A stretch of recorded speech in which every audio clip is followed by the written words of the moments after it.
Well, hello everyone and welcome back to the channel. On today's video we're going to move on to seeing if we can get the bike to this stage where it's a rolling chassis. So that's going to require fitting the rear wheel, the handlebars and possibly a couple of other bits.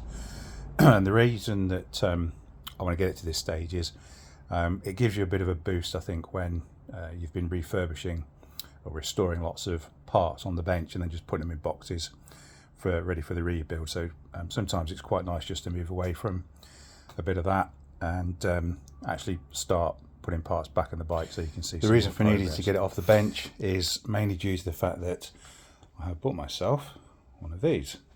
So this is a Honda 400 Dream from 1978, only available in the UK for 6 months, and then it was replaced by the 400N. So this is a 400 Dream Twin. It's not in bad condition. Some of the paintwork is dodgy in places, some of the lacquer's come off, and there's cracks and bits and pieces in some of the paintwork. It's not the original paint. It has had a paint job at some point, so I've been looking for one of these for a while. This particular one, the chap I bought it off was happy to do a Part X.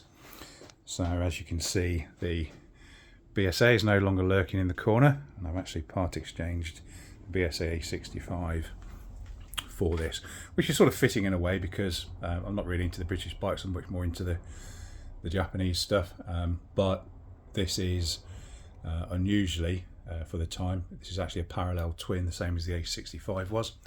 So in other words, both the cylinders, 360 degree crank, so both the cylinders go up and down at the same time, and there's a built-in balance shaft to try and make things smoother. So it does ride. I have been out on it. It goes quite well. Carbs need stripping and cleaning, I think. So I'm sure I'll be doing a video on that at some point. And balancing the carbs as well. They do need balancing, so we can synchronize those. But yeah, so that's for another video. But for now, as I say, what I'm trying to do is to get this back to the stage where it's a rolling chassis, so I can get it off the bench and get this back on. There's a couple of leaks on this, which I could just do with it being raised up in the air so I can see what's going on. Ideally, I'd like to try and get it ready for Saturday. I'm going to the Vintage Japanese Motorcycle 40th annual rally. So I'm looking forward to that, and if I can, I'll go on the Honda Dream. If not, then I'll take the CBX 550, which is all sorted and ready to go. Anyway, back to the Yamaha SRX. So to get this into a rolling chassis, the front wheel was already on.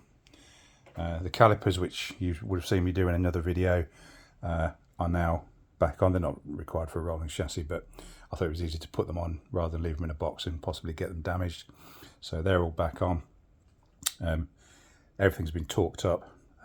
Everything will get double checked before the bike gets ridden for the first time anyway. But it's been a while since you've seen this, but it's still on the bench obviously.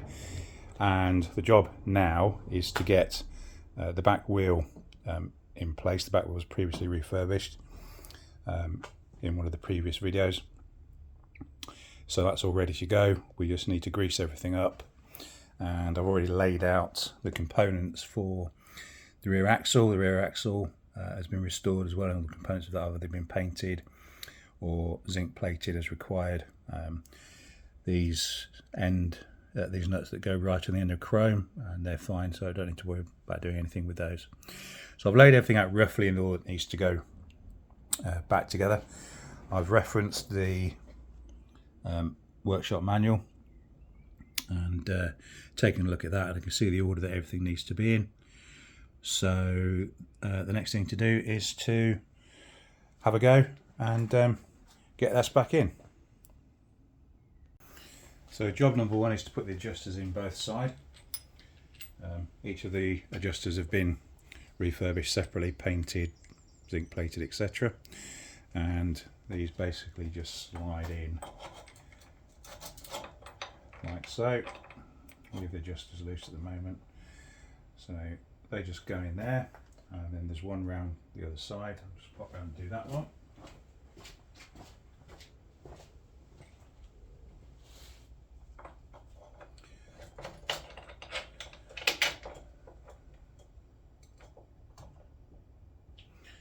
Be careful not to scratch anything.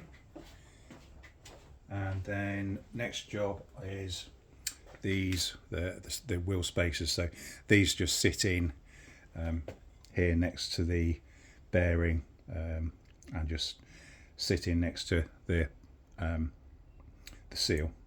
So I'm going to get a cloth for a start.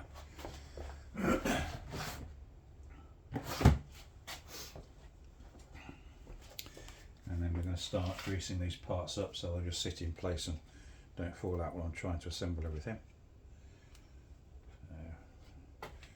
Just get some grease around that.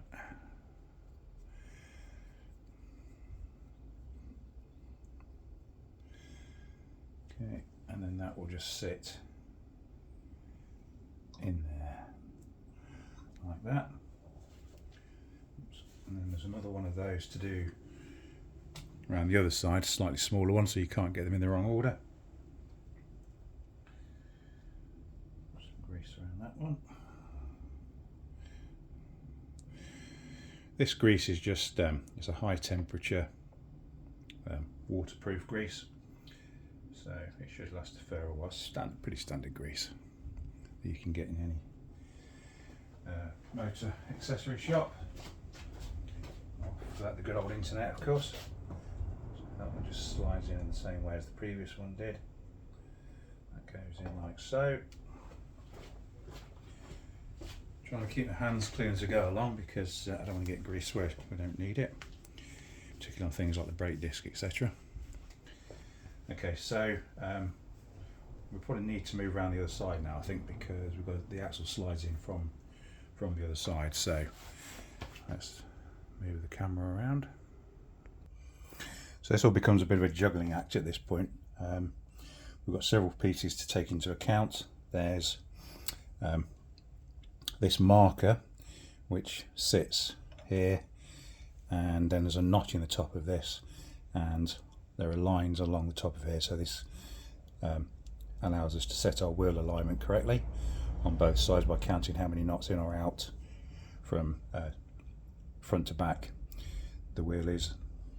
So basically what the axle go in, then we've got that, and then we've got this which is to hold the brake caliper. So the brake caliper gets mounted on these two holes here, and then there's a shaft that comes across here and connects up to the swinging arm to stop this moving around. So we've got to slide that into there while we're doing the other bits as well. So that's the next thing to do. Well, the next thing to do actually is grease the shaft itself. So let's get a load of grease, and we will grease the shaft up. You don't want to put these in dry because the grease helps stop any ingress of moisture or water. Obviously makes it easier to get out when it comes to it next time. So plenty of grease on there. Might be a bit too much, to be fair. Okay. Excuse me while I just wipe my hands again.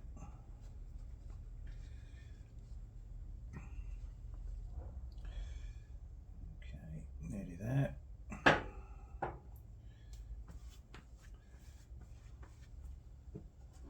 Just trying to keep everything as clean as possible because I don't want any muck getting on the axle or any of these parts, because any muck that we introduce now is just going to act as an abrasive. So if I've got this right, we have that goes on first, and then our shaft goes in, and then we have the brake caliper component. Let's pull the shaft out a bit more so we can put that in. Okay. So that's gone into there quite nicely, And now comes a tricky bit, because I've got to try and manoeuvre the wheel into the correct position so that I can push the shaft through. So there's several ways of doing this. You can just use brute force and just try and lift the whole wheel up. The other way of doing it is putting a block perhaps underneath the back of the wheel here, and then as you move the wheel lifts slightly and it'll come into line with the shaft. So let's have a go. I'm going to go around the other side and just see if I can manoeuvre this into place. Let's have a go. Apologies if my, oh, there we go.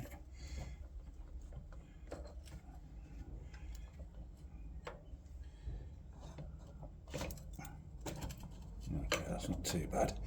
So we're sort of in the right plane this way, but we need to go up slightly. So I think what we probably need to do now,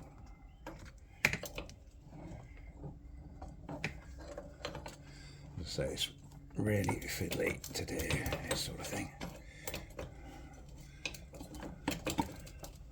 Okay, right, that's made contact now with that collar that was in there, so I just need to lift the wheel up a bit if I can, which is proving difficult. So I'm going to go and get a little block of wood. That should work quite nicely because I've found a little piece of wood with a chamfered end. So if I just drop that into that back wheel, try and lift that up a little bit, hopefully we'll be able to line it up. Oh, so that will just slide in, which it has. Block of wood's come out, let's put that back in.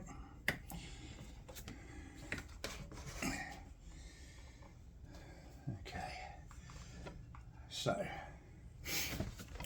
we're getting there. Right, I need to make sure I haven't got that. At the moment I've got that trapped behind there, which isn't very clever. So just make sure that's swung around out of the way. Let's come around the other side. No doubt this is easy with two people, but when you work on your right, it's a bit of a pain. And I can see from this I haven't got the wheel lined up quite right.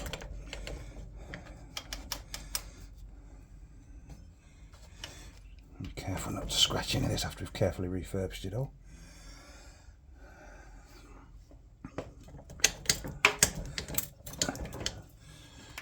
Perhaps lift that block out now, see if we can get that in. Don't want to go just yet. Let's have another look around the other side.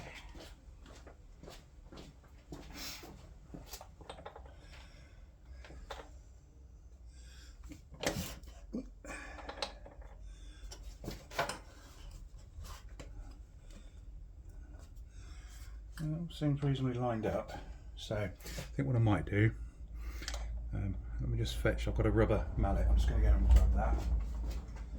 You can use a bit of gentle persuasion on this, hopefully. There we go. There's no resistance on that really, it's just the weight of the wheel. Right, that's obviously hit something at the other side, so let's go and check that out.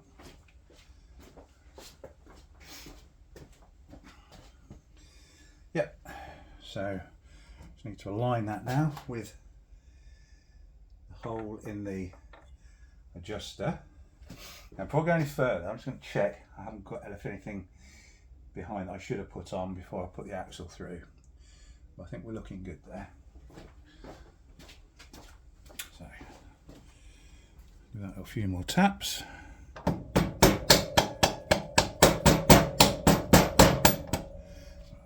Going through quite nicely. There is a quite an excess of grease there, so let's just clean a load of that off, and that can just go back in the pot. No waste not, want not, and all that.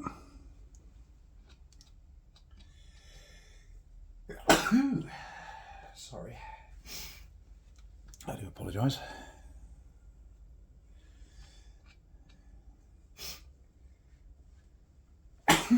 Oh, it's summer here in the UK and the pollen is out, and I've got hay fever, as you can probably hear. Right, I'm just going to make sure that shaft's actually come all the way through properly. Go any further? Yep, it has. And we'll just tap that home now.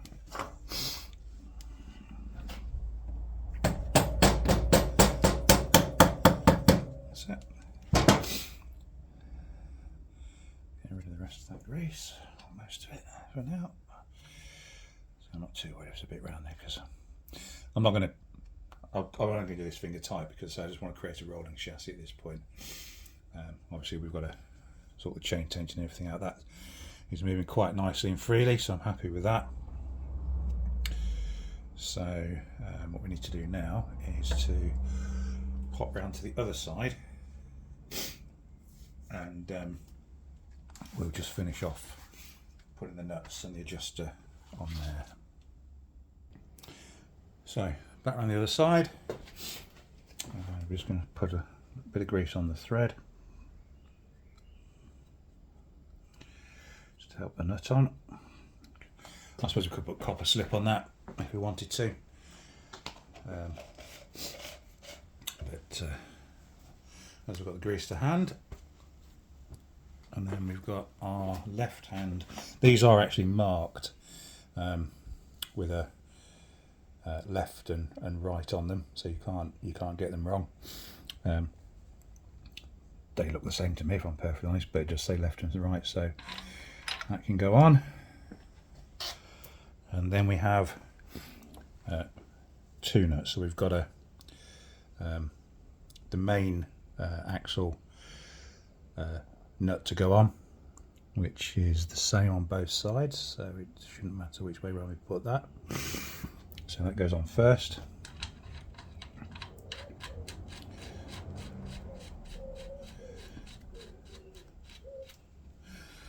And then we've got what effectively is a locking nut, which is different on both sides. So this side is completely flat, and hopefully you can see on that side there is a slight collar on there. So it goes with the flat side against that nut.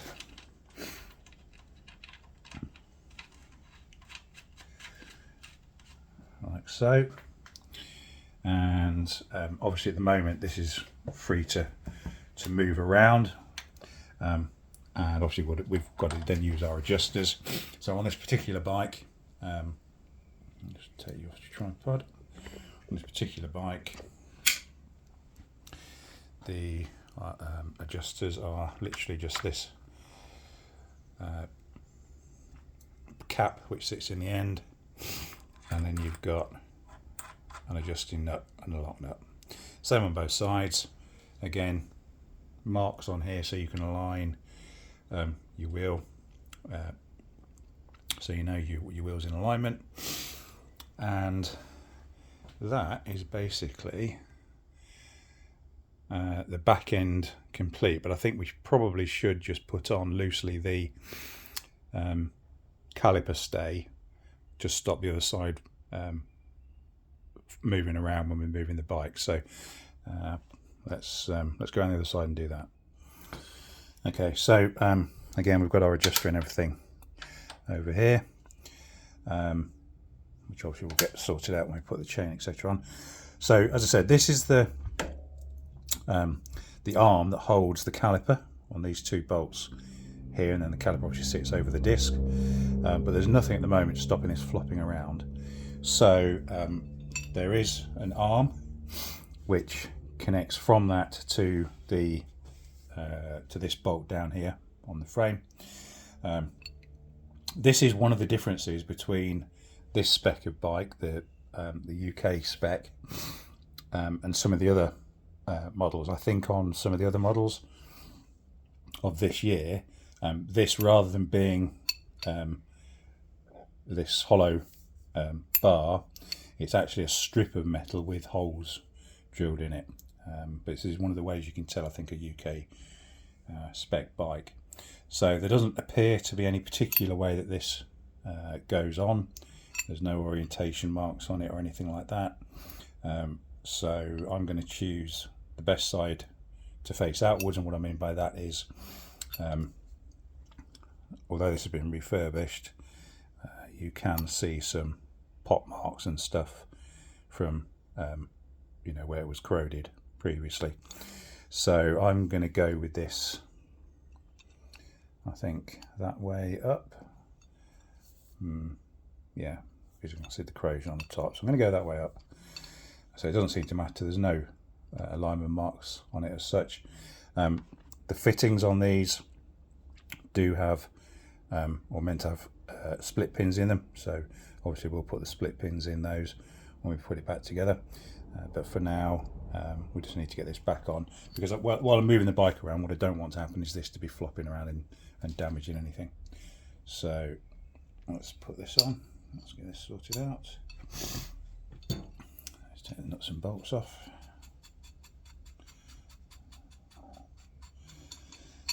Again, the nuts and bolts have all been zinc plated. Okay, so this basically just sits in here. This doesn't move, it's completely fixed, so there's no need to put any grease or anything on this. I probably will, actually, you know what I will do? I will put a bit of copper slip on that. Just bear me a second while I go fetch it.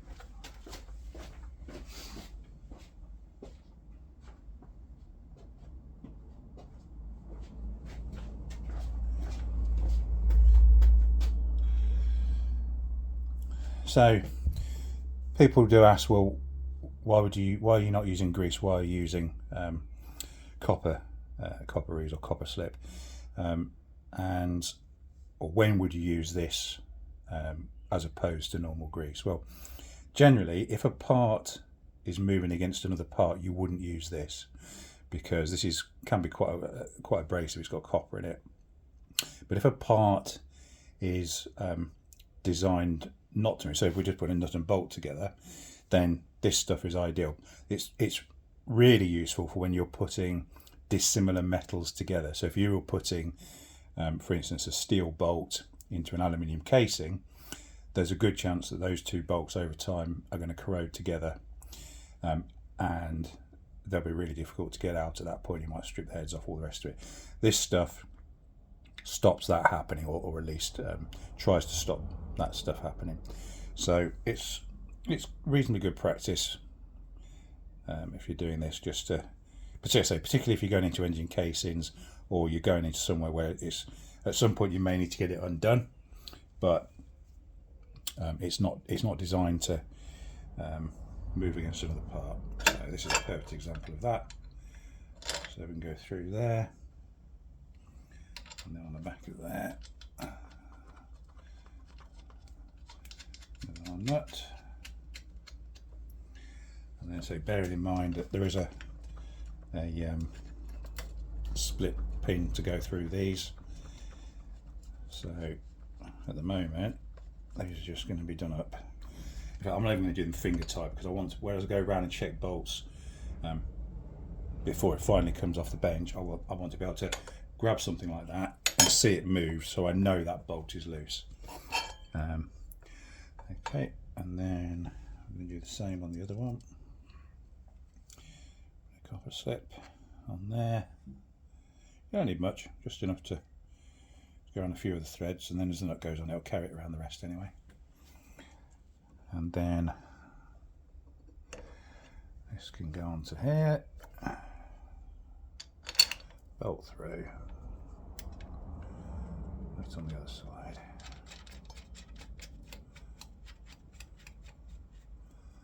So you look nice and loose for now. So everything's loose there. So that's my telltale sign that obviously hasn't been done up, and will need doing up later. But now that would at least stop that moving backwards and forwards and perhaps damaging something or taking the paint off something.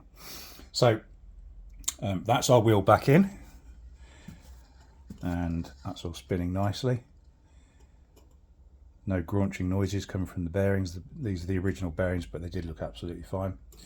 So I'm more than happy with that.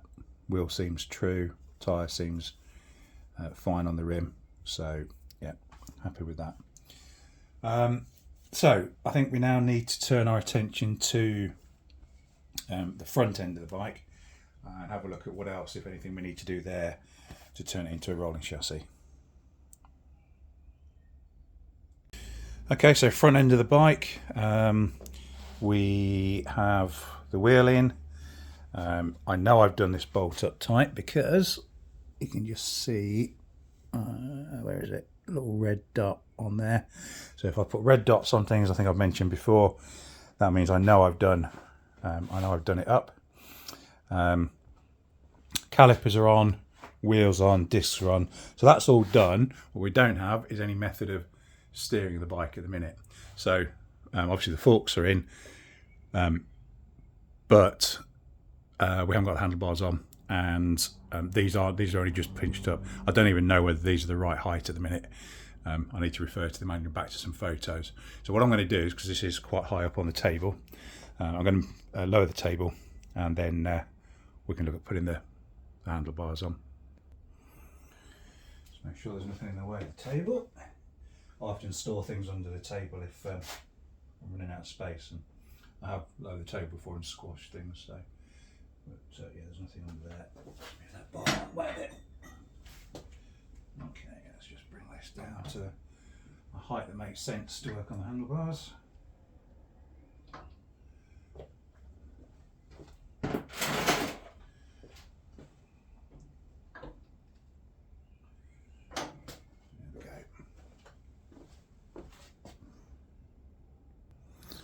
Well, there's not going to be an awful lot to see here, if I'm perfectly honest, because obviously we've got clip-ons that go on here, so they have already been cleaned up.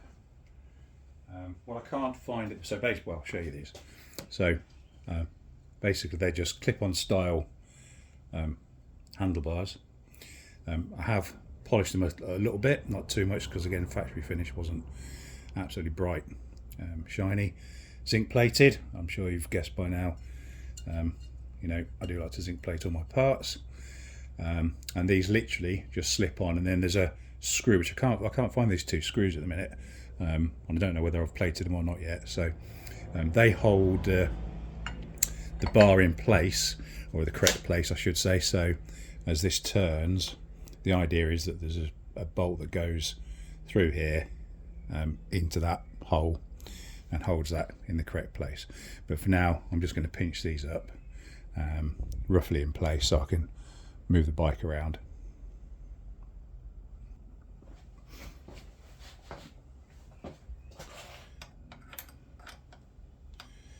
Need to be a little bit careful with moving these around on this because I polished this.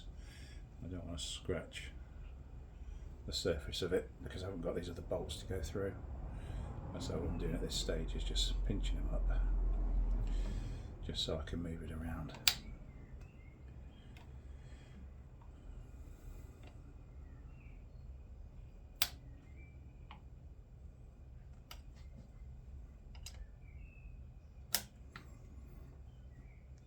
That's it, that's not going anywhere.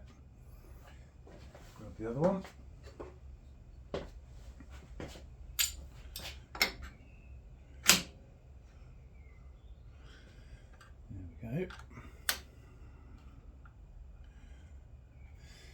Again, this is an example of well, you might want to use copper slip because you've got a steel bolt going into an alloy thread, and this is typical of the sort of situation where these bolts can seize up. I really do need to buy myself a set of Allen keys with a T handle on, because this becomes a pain after a while doing it like this. A long time till Christmas though, so I'm probably going to have to wait till then and treat myself or get somebody to buy me some.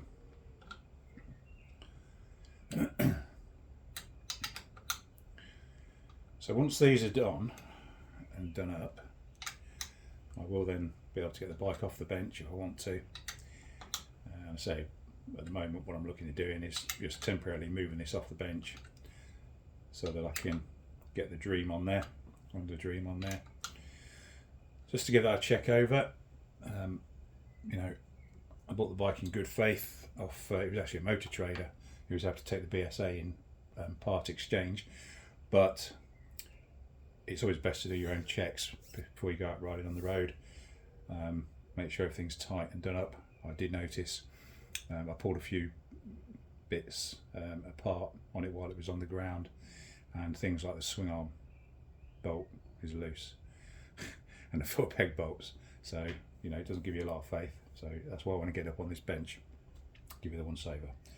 But for now, that's everything on the SRX. We've got a rolling chassis.